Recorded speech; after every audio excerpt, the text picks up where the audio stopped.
Hey everyone, get ready to have your mind absolutely blown. This has been probably one of my favorite episodes ever with Jordan Rahme, and we are diving deep into not only human design, but also demystifying human design and putting the science behind it. I know it all can sound a little woo-woo, and none of us are looking for a new label, I'm this or I'm that. But what Jordan does is he helps us to make it make sense in our world.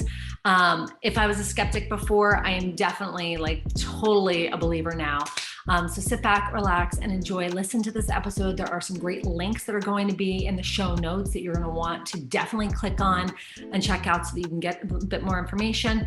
If you're listening to this via the podcast, of course, put your earbuds in. We've got some choice language here and there, but I would also suggest to go check it out on YouTube. When you go to YouTube or Apple or Spotify or on Google Play, please make sure that you subscribe, leave us a review. We really appreciate the support. And without further ado, your mind is about to be blown.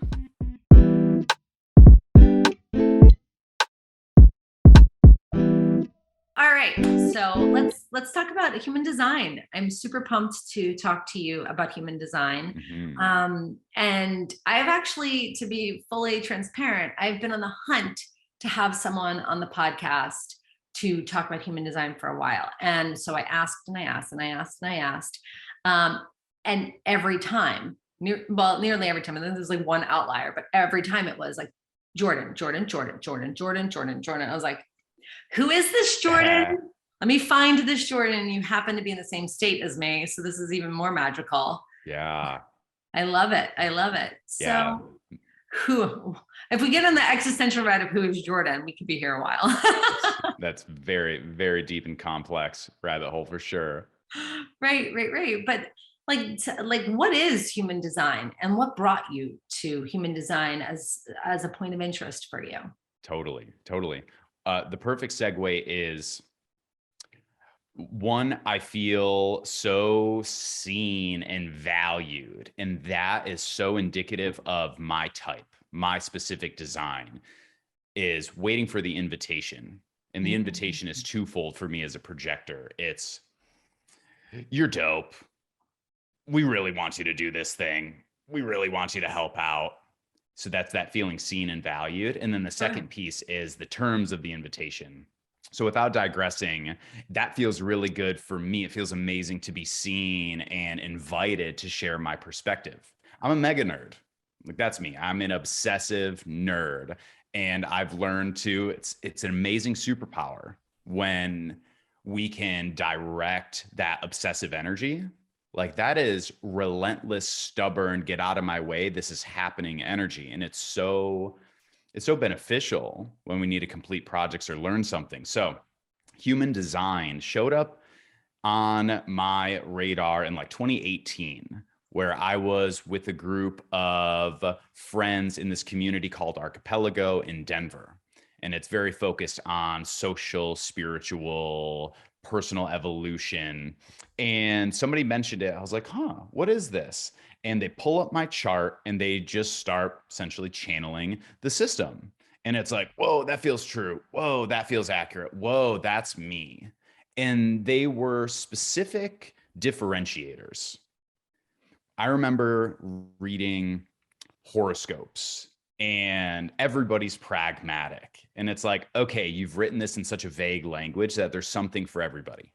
Sure. So I had written off anything astrological for so much of my life. I have an engineering degree, so I've been taught that if it's measurable, it's real. If it's immeasurable, it's a figment of your imagination. And I've learned experientially that is horseshit.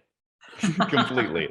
It's called quantum physics, quantum mechanics. It's all subatomic and submass.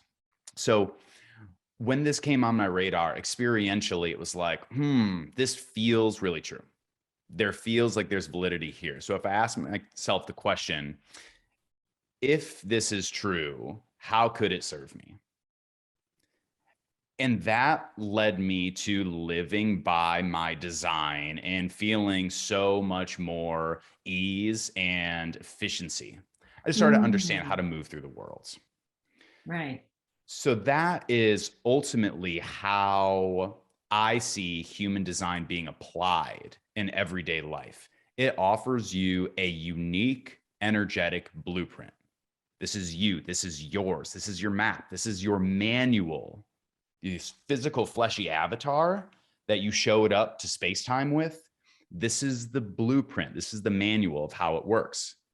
And as we understand how it works, we can flow with it. Right. Right. And I love what you're saying. Like those two words, they just struck me: ease and efficiency. Mm-hmm. Right? How often are we trying to find the hack, right? Or are we trying to find the not easy way, but like the shortcut? Or how often are we trying to do that? But shouldn't we be seeking essentially like ease and efficiency? Totally. Align, to me, that's like the very definition of alignment. Yeah. I'm sure you've all heard the saying, nothing changes if nothing changes. And that's true. It's really hard to make change in our life without taking the time to actually look at the way that we're showing up in the world and the thoughts that we have that really dictate the way that we show up in the world. That is why we created the 90-day Elevate Journal. You're definitely going to want to grab this, and it's available now on Amazon. The 90-day Elevate Journal is essentially designed for you to take a deep dive into what it really means to rise, transform, and lead. Grab your copy for less than $20. You can always visit www.themindrise.com/elevate or check it out in the show notes. But you need to grab your copy of the 90-day journal now and really elevate to the next level. What came up hearing that is the shortcut is superficial. It's topical. It's like, how can I just zip over there real quick? But this is truly the foundation of your self-mastery. This is the foundation of truly and deeply understanding oneself so you can work with what you got and stop fighting it. So I use human design as truly that stable platform that we start building on top of. So some background on the system itself. The system came through a man named Ra Uru in the 1980s. A voice showed up in his space of awareness that did not sound like him, that basically said, yo, you ready to go to work? Grab a pen. Let's go. Almost verbatim. It was a voice that showed up. Right. And for a little over a week, this voice was transcribing the system to him. About 200 pages later of him being a literal scribe, just transcribing this voice, he then brought a team, reverse engineered the system. And it is the energetic blueprint of how human bioelectromagnetism works. Oh, interesting. Okay, so I can see how your engineer mind, the skeptic, lovingly, like you're skeptical, prove it to me, show it to me, it's got to be physical or, it doesn't exist. I could see how your engineer mind might, have perked up an ear and said like, all right, now you have my attention. Exactly. Yeah. Hearing about chakras and Kundalini, those are triggering terms for me because I first heard them from people I didn't respect. In my own judgment of unintellectual, freeloading hippies with patchouli and all that, just the judgment voice.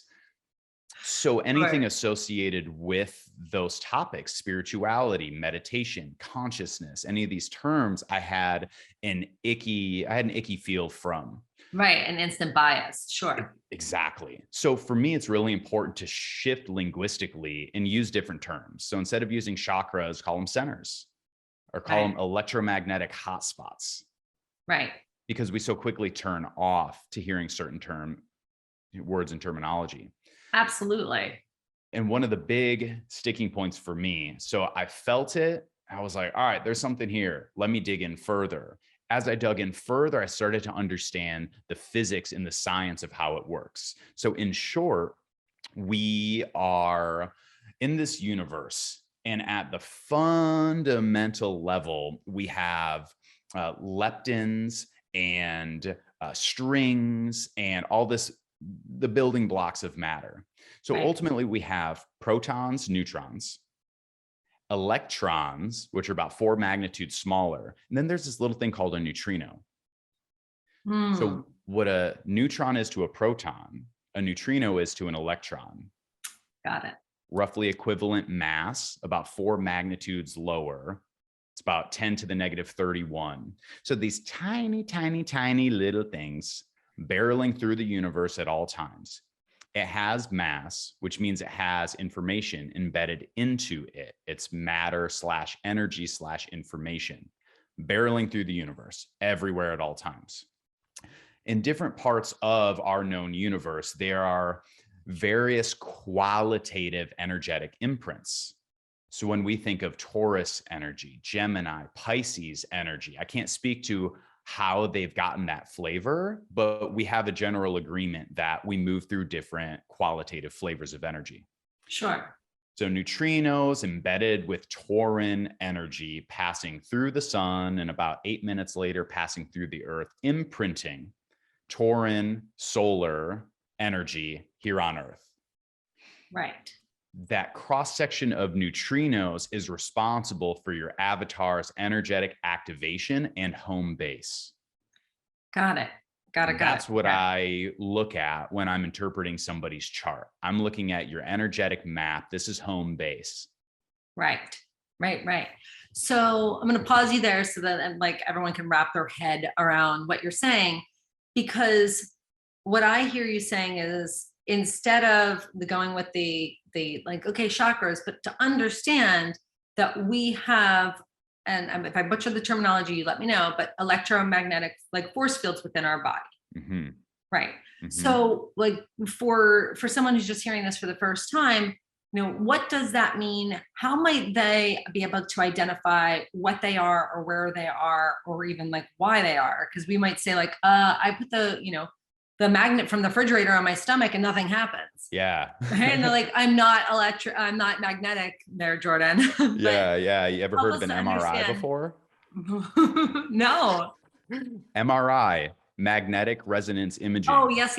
Okay, You slide a body into a tube encased in an electromagnetic field. So you surround the body in a certain resonant frequency of an electromagnetic field, and you map out where atoms get excited, where there is constructive interference, and you activate cells. So we know the range. This is how an MRI works, and it's a really easy analogy to build a foundation. We know the healthy range of a liver, the healthy range of muscle tissue. If it is outside of the healthy oscillation range, then it's diseased. It is out of order. So we slide a body into an MRI machine, which blasts the body with various electromagnetic frequencies to get a feel for where and map out exactly where everything is oscillating at. Right. And anything the that's reads that from the body. Exactly. So we are scientifically proven without a doubt. This isn't like groundbreaking in the last few months. MRIs have been around, like this has been around for a long time. It's right, but we don't question it. We don't think about it. We're just like, oh yeah, doctor ordered an MRI for my ankle. Gotta go. Yeah. Like we don't know. We're like, oh yeah, X-ray. They're looking at my ankle. Exactly. But we don't actually I don't think for most of us, we're actually wrapping our head around the fact that your body is magnetic and it has a resonance. And therefore this machine, like you're saying, that's commonly accepted, not new this week, right? That's reading our magnetic frequencies. Exactly. Right. Exactly. Right. So yes, just demystifying this whole thing, making it accessible and so much less cynicism and resistance. Right. Well, because, and I don't want to make great assumptions about you, but again, being the skeptical engineer, I'm sure when you first heard about human design and it was like, yeah, this dude heard a voice and he was like writing things down. You're probably like, great, enjoy your patchouli. See you later. Straight up. Right. And then they're like, no, it's a blueprint for the body. And then they put the scientific backing behind it. And then you're like, okay, tell me more. Guy with the voice, but okay, tell me more about this. Exactly. How it came to be. And then, I'm also curious of like, okay, great, we have this blueprint, but then how do we then apply it? And is it like astrology and like we have these certain ranges based on our birth dates, times, and there's certain archetypes within human design, or is it a matter of you could be a Scorpio, I could be a Scorpio, but we were born a day apart, but you have a different human design than I do? Like, Yeah, how does it all work? totally. Great questions, all of them. So the foundation of astrology is the space-time coordinates of your birth. Okay. And that's the same as how human design works. Human design, ultimately, the magic with it for me is it's a synthesis of all of these ancient wisdoms, and it expresses how they're all saying the same thing. Mm-hmm. 5,000-year-old Chinese divination tool, the I Ching, the Mm-hmm. gene keys in modern language. Boom. Then you Right. have Western astrology. All right, just twist it like this. Boom.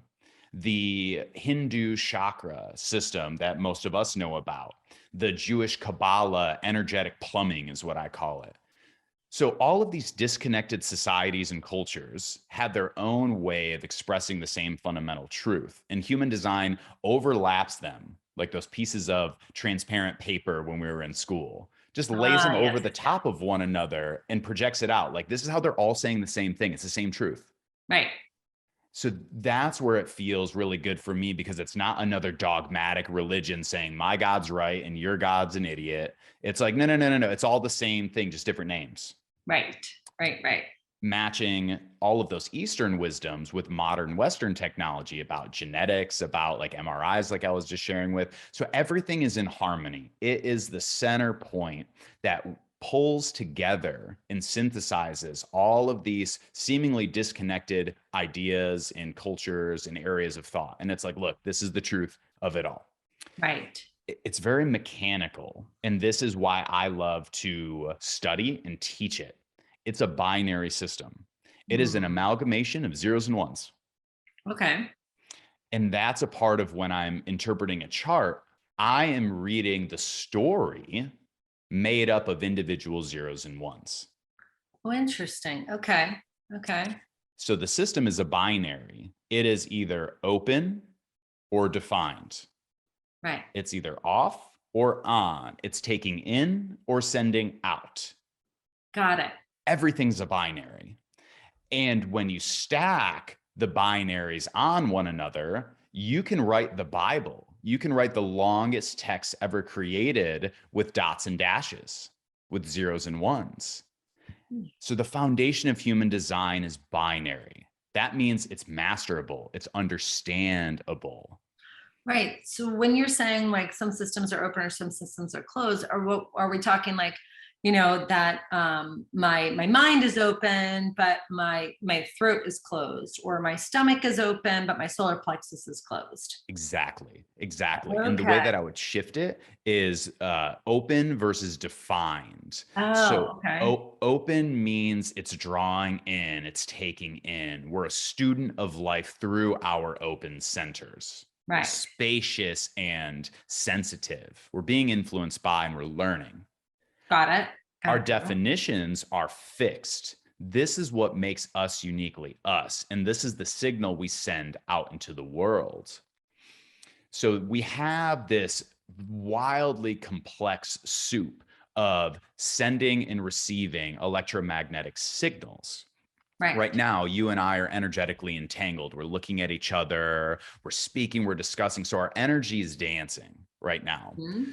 So the places where I am defined, my root, my solar plexus, and there's some different terminology. Solar plexus in this is emotions. So these are all the places where I'm fixed in me and I'm sending signals out.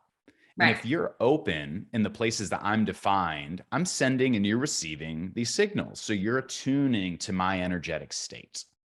Oh, interesting. And vice versa, where you're defined and I'm open, you're sending signals, and I am like the dance partner that's following and you're leading. Right. Receptivity. Exactly. Got it. Well, what about if, let's just say like the heart. So your heart and my heart are defined. Does that then mean clash? Or does that just mean like that's where we're equally grounded? Does it have to be like that I'm open and you're defined in the heart in order for the energetics to work? Or is it a matter like, help me understand that? Yeah, and this is one of the questions that comes up with just about everybody is it bad? Is this with any and the answer you already know is like bad's a story. Right. That's a narrative. Absolutely. Right, Exactly. So it's all about understanding what is and working with that.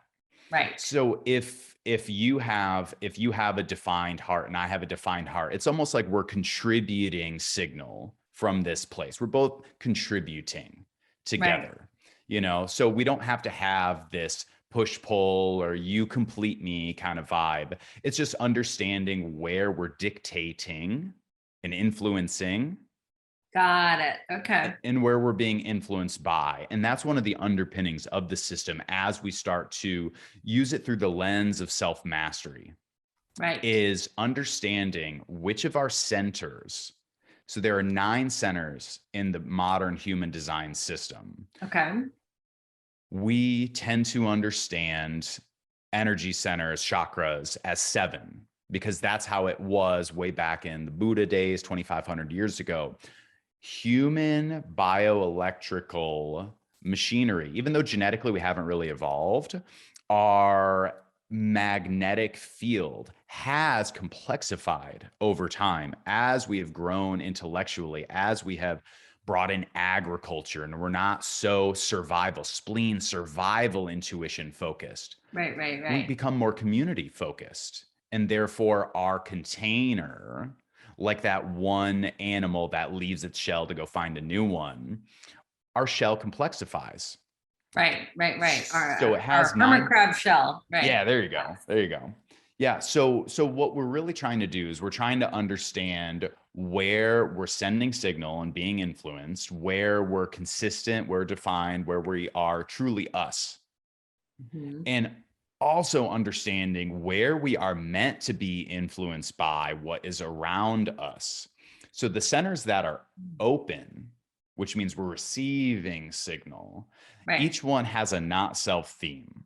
And this is the interrogation that you bring to this center to discern whether it's you in there or not. Oh, interesting. Mhm. Interesting. And that's happening at birth and then playing out through our whole life. Exactly. Oh, interesting. Interesting. Exactly. So your human design is what it is throughout your entire life. Now, so think of it like the hardware that we're born with, Right. but you can code different software onto that hardware throughout life. Right. Right. Right. Right. Right. So my hardware might read that I'm super heady. And then my software, like I go to yoga to go chill out, or I do meditation to Mhm. chill out because I'm always up here. I need to come back into my body. Exactly. Okay. All right. Exactly. The software is the lifestyle that we choose that overlays the hardware, which is what our human design is, our Exactly. manual. Exactly. Okay. All right. I'm picking up what you're Exactly. putting down. Yeah. I So love it. human design is the user manual of your hardware. So understand it. Like, this is what you got. Right. So Right. get to Right. know it, get to love it. Is that bad? Is that good? It's your choice Right. to Am I the right superimpose the story. archetype to be successful? Yeah. Yeah, yeah. So to roll with an example, I have an open heart center. And in this system, it's aligned to the solar plexus. This Okay. is confidence, willpower, self-assuredness. I'm open in that area. Mhm. So it does not serve me to be a leader that says, hey guys, I have a great idea. This is what everybody's going to do. And I just start dictating. That's not my ideal leadership style. Right. For me, it's guys, I think I have the answer. I have an amazing idea. How does this land with you? How does this feel? You need that feedback. Exactly. I'm looking for that feedback. Got it. So just isolating that example, you could say, well, you don't have confidence, you don't have self-assuredness, you don't impose your I'm not built to be stubborn in the sense of I have the best idea. This is how it's going to go down. Right. That would be me operating from a place of not self. Mm. So I can say, wham, I wish I were a super forceful leader. or I can surrender to the hardware that I'm given and recognize that I actually have a superpower of sensitivity to perceptions of worth. Right. I present an idea and feel how that lands with other people, whether it's family and loved ones or business partners or people that work for me. It's asking and feeling into like, how valuable does this idea feel for you? So it becomes a superpower because, and I feel this for myself, I don't like being told what to do. I like telling others, here's what I want to do. Here's how I think it should be done. Do I have permission to do so? And I am so much more passionate and so much more invested when I feel that autonomy and permission to do it my way. So that becomes my style, and that becomes my superpower.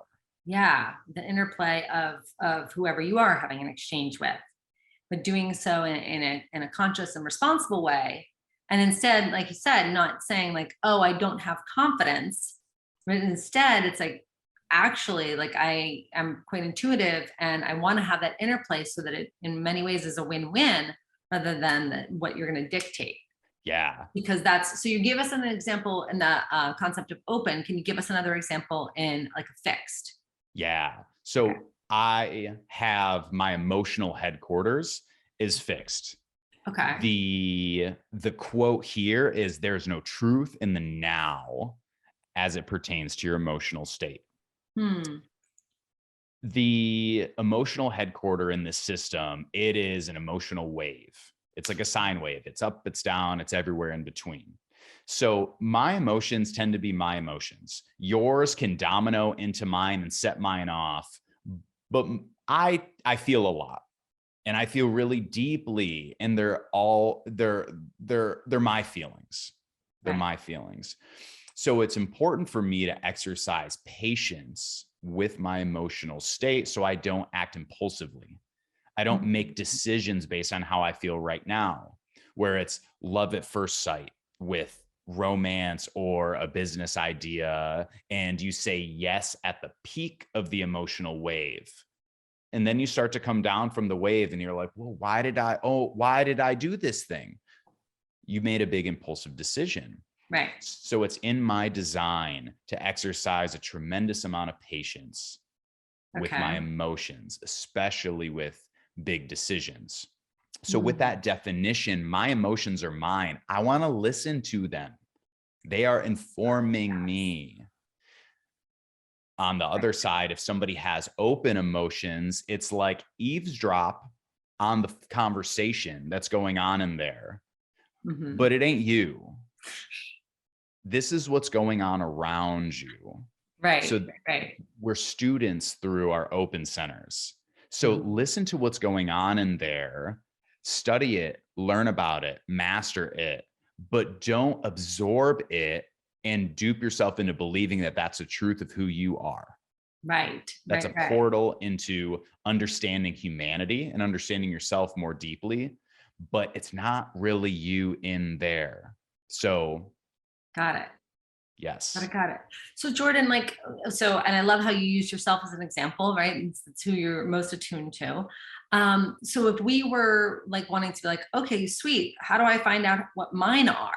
Yeah. I know, and we could throw any resources or anything into our show notes, but like, where does one start? I mean, they listen to this podcast and they're like, okay, what are my fixed? What are my open? Like, where do we even begin? What are we Googling? Yeah, totally. The website I use that I like is called mybodygraph.com. Okay. And that's where I have my account and anybody's chart that I've pulled up. I have a massive library of energetic playbooks in there. So that's what I use, mybodygraph.com. Jovian Archive is also a great one, but you literally plug in the space-time coordinates of your birth. Okay. That's it. Because it's all based on the cross-section of neutrinos passing through your body, passing through the earth at the moment that you're born. That's what dictates the system. So you just need date, time, and location of your birth, and it will just spit out your chart. Okay, hold on one second. I'm going to ask you a question, and hopefully this is, and I'd say no questions are dumb questions, but so like you said, the neutrinos that were passing through your body at the time of your birth, could it stand to reason that those neutrinos that were with me on November 9th, 1982 in Neptune, New Jersey, are they still within me? Or is it a matter of like when I was born, I was influenced by them, they passed through me, but they're since gone. Are they passed through me and I keep them, or are they passed through me and we just like, it was like a nice, it's a great question, not a stupid question at all. What comes up is, so they're passing through you. Yes. And it's like a Polaroid. It's like this energetic snapshot. This is your home base.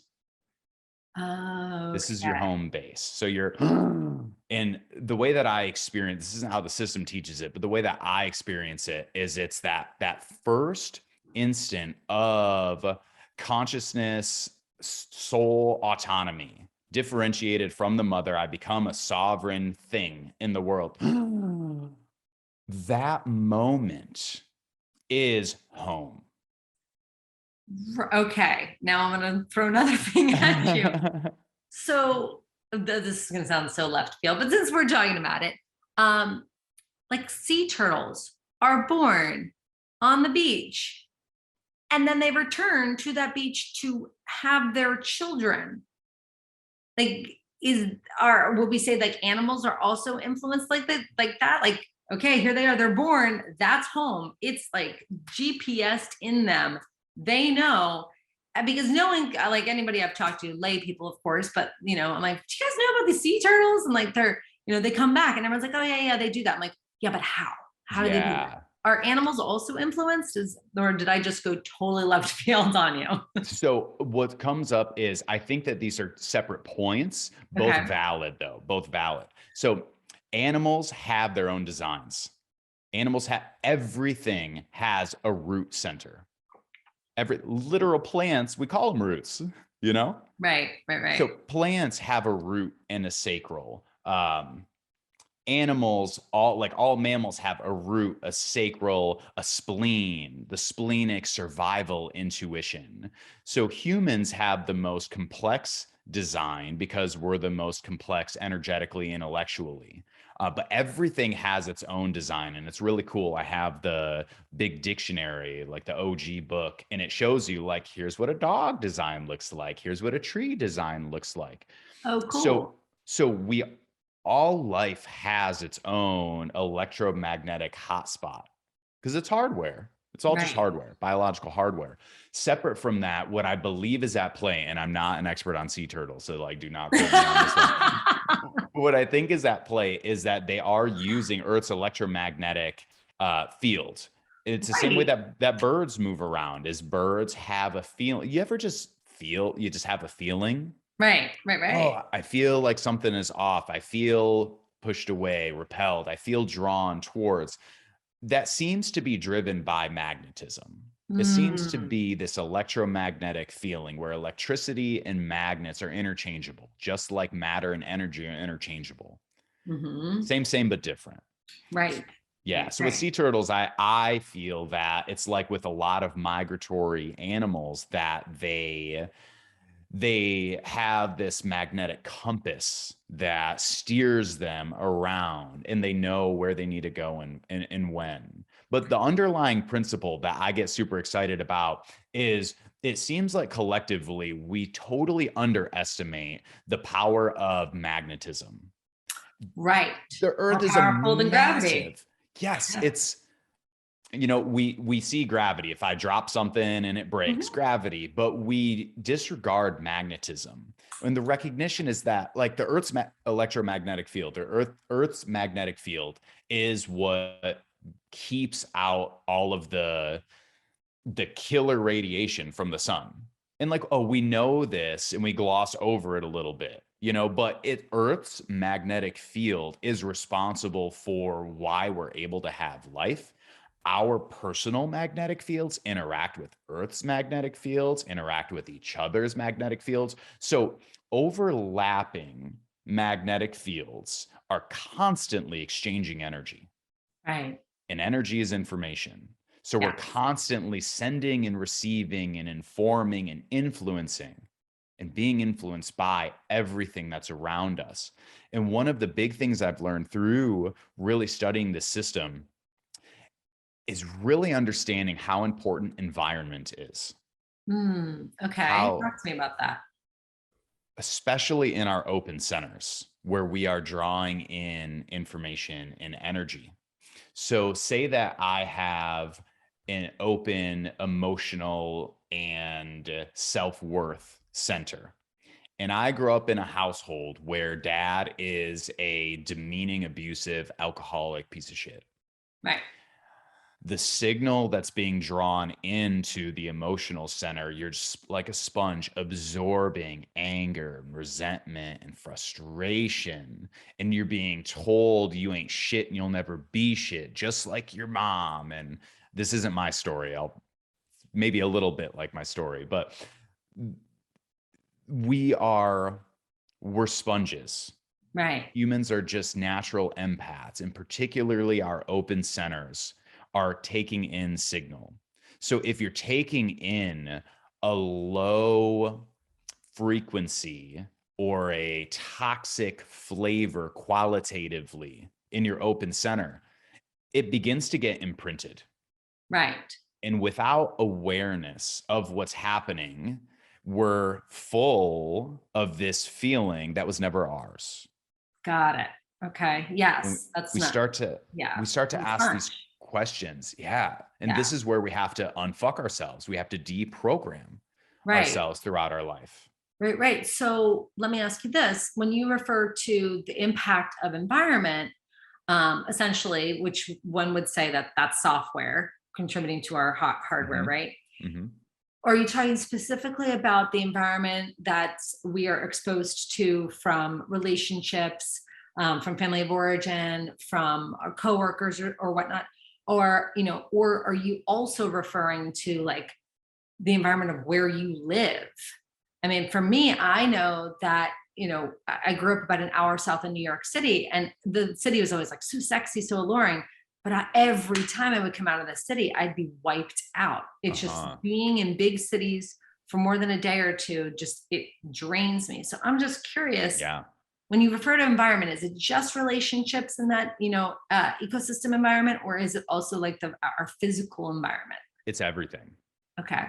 It's everything. It's everything.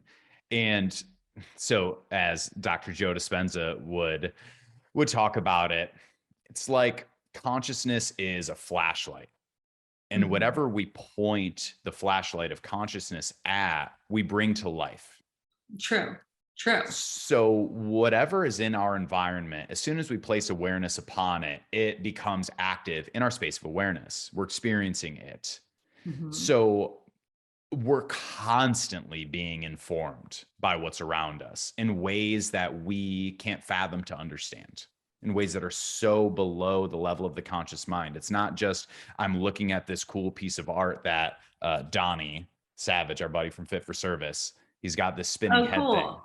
You know, Uh-huh. so in a very reductionist way, I look at it and I'm reminded of Donnie's vibe, and he's like super chill, very spiritual, tribal guy, but I'm conscious of it.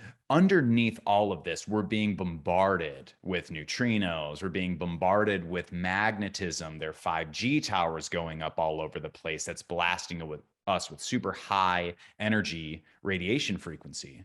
Right. Right. Right. So we're constantly being informed by. So to come back to your question, it's an Right. emphatic yes. We are deeply influenced by our relationships. The closer to home they get, if you're living with a partner, you're going to be more energetically influenced by them than an acquaintance you see every month because you're Right. more energetically entangled.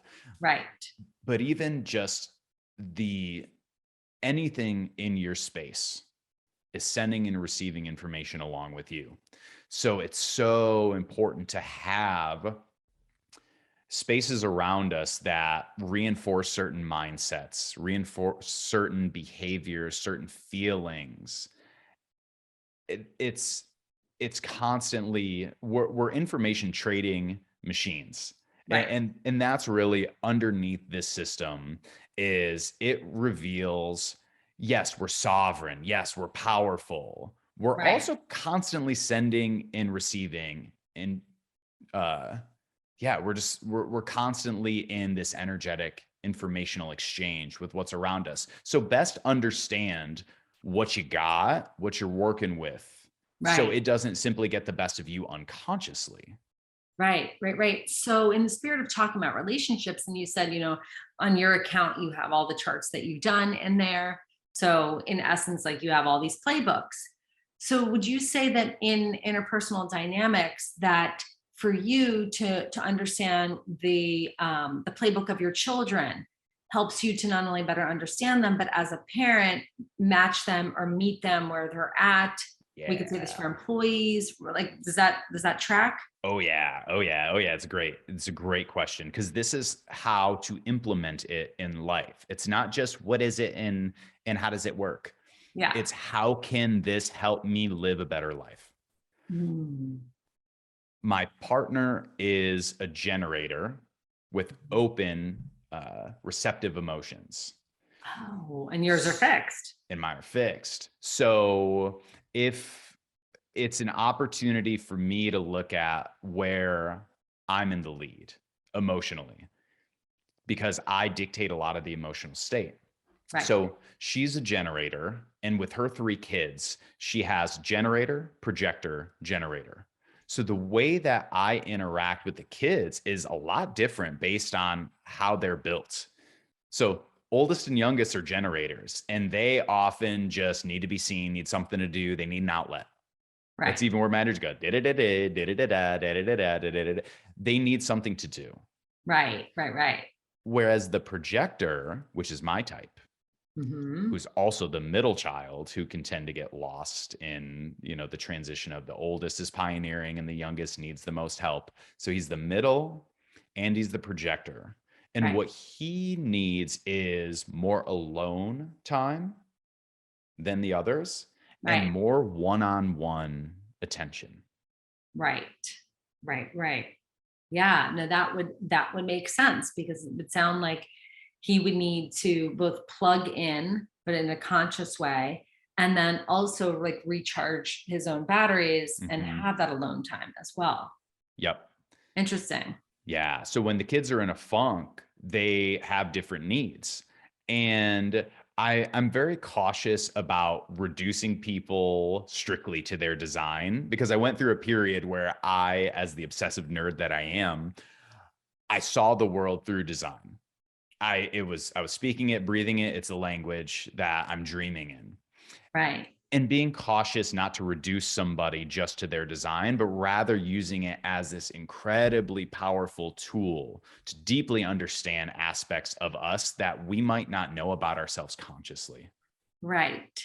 Being a psychotherapist, I'm always cautioning people to not pathologize. Like, let's just not slap labels on and have that be the illusion of understanding. Instead, like, okay, it's just a bit of information. Yeah, Yeah. exactly. Exactly. Yes. Very Yeah. interesting. So something I even want to touch on is just touching on the elementary aspects of the system. Mhm. So you have 4 major types. Manifestors, Mhm.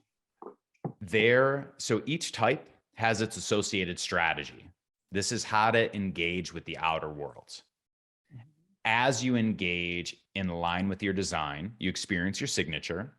Mhm. And if you do not, you experience the not self theme. Right. So manifestors' strategy is to initiate. Mhm. They are the ones that kick off the process. I think of them as the visionaries. Right. They see the big idea. They don't necessarily have the life force to pull the whole idea off, But but they're they know initiators. exactly. So the manifestors are there to inform the people in their surroundings, to inform humanity of the vision, Mhm. providing that information and initiating action by informing. Got it. When they do, they experience peace. because they see what is needed to bring humanity into more deeper alignment. Yeah, that tracks. So manifestors initiate, things tighten up, they experience peace. And when manifestors don't initiate, or they don't communicate the information of what they see, and people can't respond to it, they'll experience anger. Why won't you guys do the thing that I said to do? I saw it's supposed to happen. Why isn't it happening? Right. That makes sense. So manifestors, about 8% of the population. Mm-hmm. Generators are the other OG human design types. Okay. The others came a little bit later, but you got manifestors, generators. Generators are about 70% of the population. Okay. Their strategy is to respond. Okay. Generators are dictated by a defined sacral, and the sacral is the life force reactor. This is where we're producing life force. So generators are the doers, the movers, the makers. They're the life force. They're human life force. So generators allow life to move around and through them and respond to life's unfoldings. Right. And they listen to their gut, their sacral, that says, ooh, or it's nonverbal. Information right there. Yeah. Yeah, exactly. It's not intellectual. It's not like, how does this serve me on my path? How could this be utilized? It is a guttural, felt somatic feeling, and it's instantaneous. Right. So generators respond to the unfolding of the world.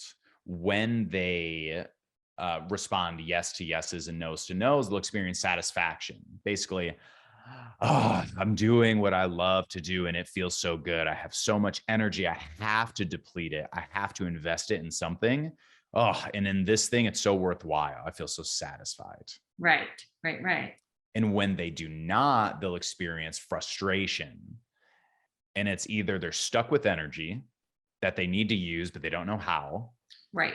So it's like a kid losing his shit, smashing, thrashing around like he's possessed. And it's like, no, he's possessed by life force that needs to move. And there isn't a worthwhile, healthy outlet. Right. Frustrated. Or we're doing something we don't want to do. And it's like, I hate doing this thing that I'm doing, wasting my life force on it. I'm so frustrated. Right. Oh, okay. Yeah, I could definitely see that. And I love how you are also weaving in, how it would be demonstrated in kids, because, we're so quick to say, oh, well, they just don't listen, or, oh, they, oh yeah, God, he's such short temper. Meanwhile, like there's a bigger picture at play. Yeah. Very cool. So we've got manifestors, we've got generators. And then you said there were other ones? Yeah. Projectors. Okay. So that's you. Yeah, that's me. This is about 20% of the population. Projectors showed up when we complexified from 7 to 9 centers. So now there's this middle person where it's an undefined sacral. So I'm not an energy type. I'm not producing life force the way that generators are, but I'm not quite a manifester. I don't have a motor channel connected to my throat. I'm not necessarily the initiator of things. So I'm energetic middle management. Okay, here, got it. Okay, I see your vision. I hear your idea, manifester. Got it. Okay, I understand your concerns and what you need, generators, and I'm here to help weave this whole orchestra together. Project management. Yeah. So we're really well built to be guides and coaches and teachers, because our signature is success. Okay. We are built to develop mastery of whatever we're innately passionate about. We don't just work smart, but we are built to deeply understand what smart work looks and feels like. Right. We help energy get deployed more efficiently. Mm-hmm. So don't make us do everything, but let us help figure out how things should get done. Got it. Got it. Right. So I hear what you're saying, the middle management, but also it sounds like an interpreter of sort, Yes. between the information that's coming in and then how to actualize it. And you're having that conversation. So I can see why that would be a great, that would be very aligned with a guide or a coach, someone that is helping to translate. Exactly. And this is like human, this is the meta nature of human design. What is this? How does it work? Right. Let me deeply understand it, distill it down, and explain it in a very short period of time. Right. And so it's no surprise that everyone I said, oh, I'm looking for somebody for human design. They say you, I mean, not only because you're dynamic, but it sounds like, your projector put on top of that. Yeah. You're a translator. You're going to help us that is listening right now to make it make sense. Exactly. Yeah. Exactly. Okay. Our strategy is to wait for the invitation. And that's what I kind of led with. One is, hey, we see you, we love you, we want you. I'm like, Yes. ooh, it feels so good. It feels so good to be seen. Right. That's our design, is to wait to be seen. Right. Second piece, very important component. What are the terms of the invitation? Mm-hmm. It's not just we see you, we love you, we want you. What do you want me to do? Because you might see me and love me, but the vision you have for how I support your project or interact, that's not what I see myself doing. Yes. You invited me to your party, but you want me to hand stuff out. I thought you just wanted my company. Right. So explicit invitation, aligned terms and conditions. Very cool. As we follow our design, we experience success, because that's what projectors are here to do, to deeply understand what success looks like and help bring it forward in the world. Right. And our not self theme is bitterness. And for me, it often shows up like, I can really help you out, but you don't want me to, and you won't let me. I just want to help. Please let me help. I can really help out. Right. There's no explicit invitation. So I feel bitter. Why won't you let me? Why don't you see me? Right. No, that makes sense. Yeah. That makes sense. Okay. So then we have the manifestors is about 9%, you said. Yep. We have the generators, and that's a large part, 70%. Then we have the projectors, and that's about 15%, did you say? 20%. 20%. Okay, so we've got 20%. We've got some percentages left over. Yeah, we just got one little percentage left over, yes. 1 little percent, and that's the reflectors. Oh, okay. The reflectors. So if I back up and get us into the projectors. So manifestors are non-energy, they're non-sacral energy types. They have power centers, motor centers, not the sacral defined. Okay.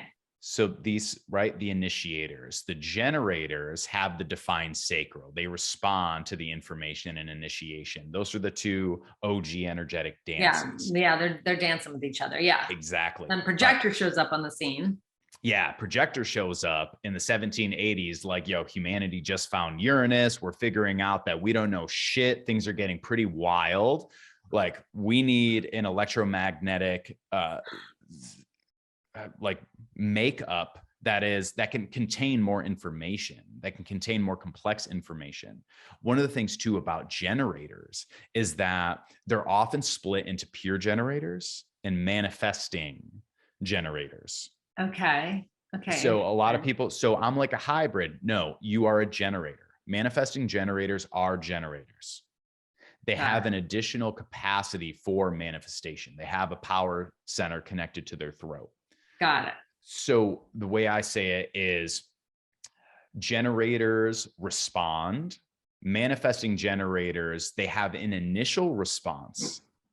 They also have the capacity to sort of snowball themselves after the initial response. Then they can initially respond yes, and then initiate respond, initiate, respond, and kind of roll with things from there. But Got it's it. still a generator. It's still sacral focus, still focused on response. Okay. Then we have the projectors, and then the Yep. final one is the reflector. And the reflector has all 9 centers open. Ooh. Yes, all 9 centers open. Wow. So they are deeply sensitive to their So, environment. like, these are indigo children? Yeah, exactly. Have you ever read the book The Giver?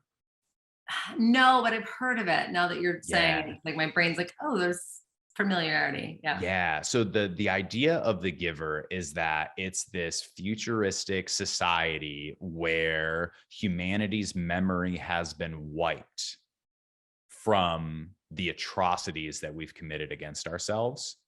So for the sake of the human race, let's wipe our memory of all the really heinous things that we've done to one another. And let's just tunnel vision ourselves into black and white. Everything's okay. Everything's okay. Everything's okay. Oh, wow. So the giver is a specialized individual in society that is the keeper of memory. Got it. Everybody else is wiped, but someone needs to remember what happened. And that's the reflectors? The reflector, that's the analogy I like to use because they are a reflection of the masses. They're a reflection of the collective. Got it. And they're deep feeling because they're totally open. Exactly. So if a reflector is really sick, really stressed, the reflector is the strongest indicator of the environment they're submerged within. So if a reflector is really struggling, really sick, what's up with the environment? Oh, and that's makes the environment even more significant in that case. Yeah. Exactly. So they become these really deep reads of like, what's the state of humanity right now? What's the state of this family that I'm energetically encased in right now? Because they are absorbing from everywhere. And they're called reflectors because our open centers, they don't just draw in, but they also reflect back. If we draw in and we're operating from that state, then we're sending that signal back out. Right. And you said our open centers are essentially our teachers. Exactly. That's where we're learning. Exactly. Yep. So reflectors are less than 1% of the population. Realistically, it's 1 per tribe of 100 to 150, that Dunbar's number of maximum human tribe size. Right. So you have 1 reflector. You know the story of the Rainmaker, right? No. So the Rainmaker, this town's in a drought. Call up the Rainmaker. Dude rolls up and he's like, all right, give me 3 days. And he just sits in meditation for 3 days. People are like, what's he doing? Like, nothing's happening. Is this a farce? What's going on? Day 3, storm clouds roll in. Boom. You get this massive rain. The Rainmaker walks out and leaves, and people are like, yo, Rainmaker, what did you do? What happened? Rainmaker's like, I came into this town and I instantly became out of balance because the town was out of balance. I focused on bringing my energy back into balance, and that helped bring the energy of this town into balance. And a balanced town gets rain. Right. Okay, see ya. Back to hermitude for me. And oh my God. Yeah, that's the power of reflectors, is that they are so highly indicative of the environment that they're inside of. If they're doing great, the environment's probably super healthy. If they're struggling, there's something probably really off. Right. And that tracks. That makes complete sense. And there's such a small percentage, but that it could be easy to overlook, but still, and very important to really take the temperature of the environment. Yeah. Wow. Yeah. Jordan, my geek brain is like just absolutely electrified right now. I could definitely talk to you for hours, and I would love for you to come back on and Totally. us do more future episodes. Yeah, that was awesome. And so what we'll do is we'll put all the, like, you know, the links that you had mentioned, we'll put those in the show notes. But where can people find you on the World Wide Web? Where are you hanging out? If they were like, you know, I need more Jordan, which his stories, and you did a lot live the other day, a reel that I was like, oh my God, I love this. It's like, can you like triple tap the heart?